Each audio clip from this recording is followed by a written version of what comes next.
Goeiemôre, groet julle vanoggend in die wonderlike naam van Jesus. Op hierdie sondagoggend, is amper Kersfees en vir baie van die mense, nou ek weet julle is almal op verlof en ek bid absoluut God se rykste seën oor julle. In hierdie tyd wanneer julle gaan rus, wanneer julle hopelik en ek glo en ek bid dat julle gaan afsluit van die werk en die probleme wat julle die laaste jaar beleef het. Dat julle dit vir die Here gee en sê, Here, U deel daarmee. Want hierdie is nou tyd wanneer ek en my huisgesin, ons gaan met mekaar gesels, ons gaan met mekaar sit, ons gaan Bybelstudie doen, ons gaan tyd saam met U spandeer, sodat ons verfris sal word. Want die probleem is, ons gaan op vakansie en ons rus nie. Ons sluit nie af nie. Of ons gaan op vakansie met ons families en skoonfamilies en mense met wie ons, ons het met hulle klein bietjie gedeel gedurende jaar en hulle het by mekaar gekom nou en dan, maar nou spandeer hulle tyd saam. En dit kan moeilikheid veroorsaak en ek weet dit, want ons sien dit in so baie mense. En ek bid dit sal nie met julle gebeur nie. En dis hoekom die skrif so vir my so wonderlik is, want dit is 'n tyd wanneer ons by mekaar kom as families en ons gaan eet en ons gaan gesels en ons gaan, as julle op die strand is, gaan julle swem en wat ook al julle gaan doen. En dan moet ek altyd die vraag vra, voordat ons in die moeilikheid beland. En ons sê iets wat ons nie wou sê nie. En dan voel ons sleg daaroor en dit veroorsaak moeilikheid en dat julle sal dink, doen ek dit om God te verheerlik? Gaan ek hierdie ding sê, wat ek nou gaan sê, gaan ek dit sê om God te verheerlik? Of gaan ek dit sê om myself beter te laat klink en die ander persoon af te dwing? En ek lees hierso vandag uit 1 Korintiërs 10 vanaf vers 23 gesê, alles is my geoorloof, maar nie alles is nuttig nie. Alles is my geoorloof, maar nie alles stig nie. Sien, dis wat hierdie Paulus sê, hy sê vir ons, hy sê vir my en vir jou, in hierdie tyd, ons kan alles doen. Ons weet, ons is vry. Ons is in Christus, ek en jy is in Christus. Ons het die volheid van Christus binne in ons. Ons gaan uitgaan, ons kan lewe, ons kan keuses maak elke dag, en beteken nie die keuses wat ons maak is goed nie. En ons weet wat goed is, wat is die maatstaf van goed, dis nie ek, dis nie die wêreld nie, dis nie die sisteme wat om ons is nie, dit is God. God is die maatstaf van goed. En dis wat Paulus hierso vir ons sê, en in hierdie tydperk gaan ek sê, maar ek mag hierdie doen, of ek kan hierdie doen. Ek kan hierdie ding gaan doen, ek kan hierdie daar gaan, en daar wil ek waar ek wil gaan. Maar dan vra hy die vraag, is dit nuttig? Ek kan sê wat ek wil, want ek is vry in Christus. En ons sê dit so maklik, maar gaan dit iemand stig? As ek hierdie woorde oor hulle gaan uitspreek, gaan ek iemand stig, of gaan ek hulle afbreek? En dit is so belangrik dat ons elke dag opstaan en ek sê, Here, waarmee kan ek mense seën vandag? Hoe kan ek vir iemand 'n seën wees daar buite? Hoe kan ek opstaan vandag en U wil uitleef in my lewe, Here? Want ons moet opgewonde begin raak oor die feit dat God in ons is en God wil iets groot doen. Maar ons beperk God met ons eie gedagtes, want ons kyk net na onsself. En ek is hier ingesluit. Ek is self skuldig in daai. Want dit vat moeite om te sê, Here, U wil en nie my wil nie. Here, laat U wil geskied. En dan gaan doen ons nog steeds ons eie wil. En dit is hier waar Paulus vir ons herinner in hierdie tyd, is dit wat ek gaan doen, is dit nuttig? Is dit goed vir die gees en siel? Is dit goed en gaan dit vir God verheerlik? En dan die ander ding wat dit vraag is, gaan dit iets stig? Gaan dit iemand stig? Gaan dit iemand laat beter voel oor hulle self, gaan dit iemand, en ons kan, mense gaan so vinnig vir jou sê, ja, maar jy oordeel, nee, ons kan die waarheid spreek in liefde, ons kan nog steeds vir iemand sê, jy doen verkeerd in liefde, jy doen dit wat jy doen, is nie reg in God se oë nie, jy is besig om jou liggaam af te breek deur jou gedrag, jy is besig om jou gees en siel te na te kom, om dit af te breek, deur jou gedrag, deur jou gedagtes, deur dit wat jy doen en dink en sê, dit wat jy elke dag inkry, deur die televisie en daai goed. Ek meen, daar's walglike goed op die televisie, maar ons weet, dit is die babysitter. Weet julle is buite, dit is tyd vir vakansie, dit is tyd om julleself te geniet en in mekaar se geselskap te sit, en hoeveel mense, ons is nou net geseënd en ons kom terug van 'n wonderlike vakansie. En wat my gevang het, is hoeveel mense nog steeds die heeltyd op hulle fone sit. Hulle sit op die strand, maar op die foon. Hulle sit daar, en jy sê, kyk hierso, daar's dolfyne wat hier swem.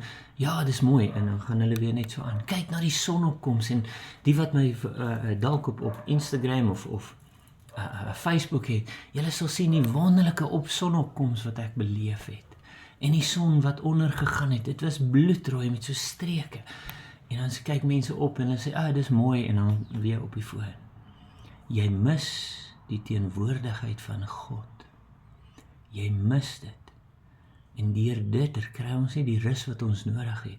Ons kan nie vir langer as 2 sekondes fokus nie. En God verwag van my en vir jou om tyd met hom te spandeer. Tyd. En hy sê, is dit nuttig? So elke dag en elke ding wat ons gaan doen, voordat ons dit doen met ons dink, is dit nuttig?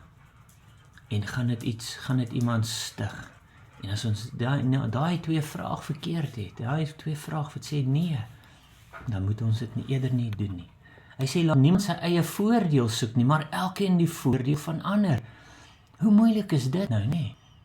Ons ry hier, en as iemand wat wil indruk, en dan kyk ons, ja nee, ek gaan hom afsny, want, en weer eens, ek praat met myself, ek praat net so hard met myself, die Here spreek met my, oor hierdie ding ook. Dit wat ek doen ek dit vir my eie voordeel, of vir die voordeel van die mense om my. Want dit is wat Jesus gedoen het, hy het vir my en vir jou gewys, dat hy op aarde geloop het, en hy het gesê, kom ons doen alles, kom, kyk, disippels, kyk, my volgelinge, kyk, ek voed julle, ek gee julle, ek bid vir julle, ek genees julle, dis wat Jesus gedoen het. Hoekom? Tot almal, al die ander mense se voordeel, met die wete dat hy, ek meen selfs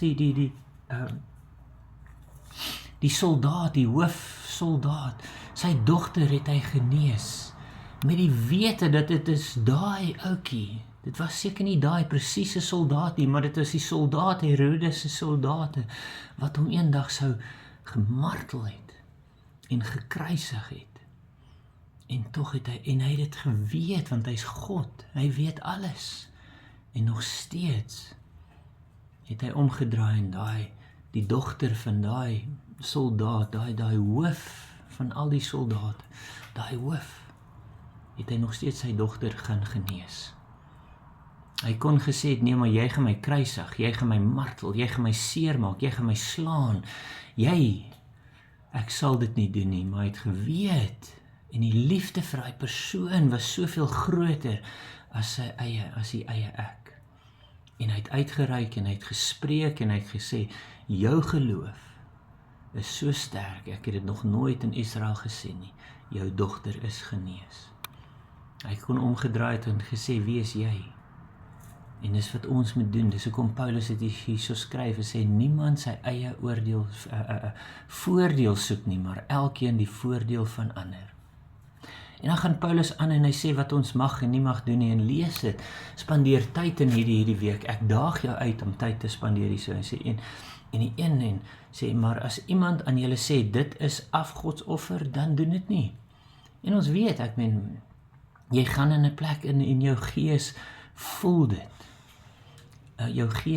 dit, dan loop jy net weg, dan distansieer jy jouself van die ewel, van die sataniese mag van hierdie wêreld, van hierdie wêreldse ding. Jy loop weg. As iemand vir jou sê, kom saam met my na 'n plek wat goddelik is, dan sê jy net, nee, want ek hoort nie daar nie. Ek hoort nie daar nie. En dan gaan Paulus aan en hy sê, al die dinge wat ons mag en nie mag doen nie, en hy sê, dit wat ons doen, ons moet eers kyk na ons aksies en ons motiewe en alles, en dan eindig hy hierdie vers, hierdie hoofstukkie hier so mooi. Hy sê, en as jy iets met danksegging geniet, waarom word ek belaster oor iets waarvoor ek dank? En dit beteken vir my en vir jou, as ons dankie sê aan die Here wat alles wat ons het, en ons geniet die lewe, en ons lewe voluit, dan gaan altyd daai mense wees wat vir jou sê, ja, maar jy doen hierdie dinge met die verkeerde motiewe. Sê, maar ek dank wie? Ek kan niks op my eie doen nie. Ek, mens, kan niks op my eie doen nie. En hy sê, of julle dan eet, of drink. En dit is weer eens daai motiewe, nee. Waarom doen jy die dinge wat jy doen? Hoekom? Wat is daai diepe motief van jou? Hoekom doen jy die dinge wat jy doen? En dis wat jy jouself moet vra elke dag. Aan die einde van 'n dag moet jy terug daar kan sit en sê en dink en sê, okay, ek het daai gedoen met die verkeerde motief. Ek het daai gedoen om myself voordeel te soek uit daai situasie uit. En ons sien dit in ons leiers. Ons sien dit in die korrupsie en die leiers en politiese leiers en besigheidsleiers ook. Ons sien dit, hulle doen alles tot hulle eie voordeel. Maar wat gebeur? Hulle val. Dis een ding wat gewaarborg is. Hulle sal val. Want God sien dit raak. Dalk nie nou nie. Maar in 'n paar dae, paar jaar, ons weet nie wanneer nie. Maar dit is een ding wat gewaarborg is. Maar as jy iets doen om iemand anders die voordeel daaruit te kan kry. Wow. En as ek kom Paulus hierdie eindig, hy sê, of julle dan eet of drink, of enige iets doen. Eet, drink, enige iets doen. Doen alles tot verheerliking van God. Doen alles tot verheerliking van God. Dink mooi daaraan. As ek hierdie ding gaan doen, gaan ek God verheerlik. As ek hierdie drankie gaan drink, gaan ek God verheerlik. As ek hierdie stuk vleis gaan eet, gaan ek God verheerlik. Deur alles. As ek hierdie werk gaan doen, gaan ek God verheerlik. Want God het jou daar geplaas vir daai situasie, daai posisie, daai tydperk, daai seisoen in jou lewe. Maar terwyl jy daar is, doen alles tot verheerliking van God. Wees geen oorsaak van struikeling vir Jood of Griek of vir die gemeente van God nie. Wees geen oorsaak van struikeling. So as jy daar sit en jy weet wat jy doen is, dis nie heeltemal reg nie en dit gaan iemand anders laat val. Moet dit nie doen nie. Vir daai oomblik, dink aan iemand anders, dink aan die ander persoon en sê, Here, ek gaan hierdie na een kant sit. Want dit gaan daai persoon dalk in die versoeking lei. En dit is so belangrik dat ons hierdie skrif in ons harte inplaas en sê, Here, ek wil U verheerlik in alles wat ek doen. Ek wil niemand in die versoeking lei nie, Here, deur my aksies, deur my woorde, deur hoe ek optree. Want dit sê, wees geen oorsaak van struikeling nie. En dan sê, net soos ek almal in alles behaag, en nie my eie voordeel soek nie, maar die van baie, sodat hulle gered kan word. Sodat hulle gered kan word. So dit wat ek doen, moet almal na die kruis toe wys. Almal, dit wat ek doen, moet uit liefde gedoen word. En ek kan net liefde gee, as ek liefde het. Dink daaroor, nee, jy kan net gee wat jy het, en ek het dit al voorheen gedeel, maar dit is vir my so belangrik, jy kan net gee wat jy het. En as ek van die Here ontvang sy liefde, ek van die Here ontvang die vrugte van die Gees, en ek het dit binne in my, dan is dit soveel makliker om dit uit te gee, om iemand op te bou, om iemand te stig, om iemand anders voordeel te kan kry daaruit, sodat hulle gered sal word, want dit is die einddoel, is dit nie, dat ons almal eendag in die hemel saam met die Here gaan fees, maaltyd geniet, gaan ons na die bruiloft toe gaan wat daar is vir ons voorberei. Of gaan dit net oor ek? En as ek in die hemel kom, dan is ek fyn. Maar nee, Paulus sê dit uitdruklik vir ons, doen alles met danksegging, doen alles tot eer en verheerliking van die Here, doen alles sodat niemand anders sal om jou sal struikel nie, en doen alles sodat iemand anders die evangelie binne in jou, die liefde van Christus binne in jou sal kan sien, sal kan ervaar, en so deur jou aksies, jou optredes, jou woorde, sal iemand gered kan word. En dis my boodskap vir julle nou, veral nou in hierdie tydperk waarna ons gaan, wat almal gaan rus, en ek glo jy gaan rus. So mag jy 'n seën vir almal om jou wees. En deur dit mag die Here jou ryklik seën. Maar die enigste manier is spandeer tyd met God. Ek is lief vir julle, en as daar nood is, reik uit as daar nood is, dat ons vir julle kan bid, dat ons saam met julle kan intree, en dat julle die liefde en die vrede van Christus sal ervaar in julle lewens, in julle huwelik, en nou veral in hierdie tydperk, in julle familie, julle gesinne, wanneer julle tyd saam spandeer. Mag jy geseënd wees in Jesus naam.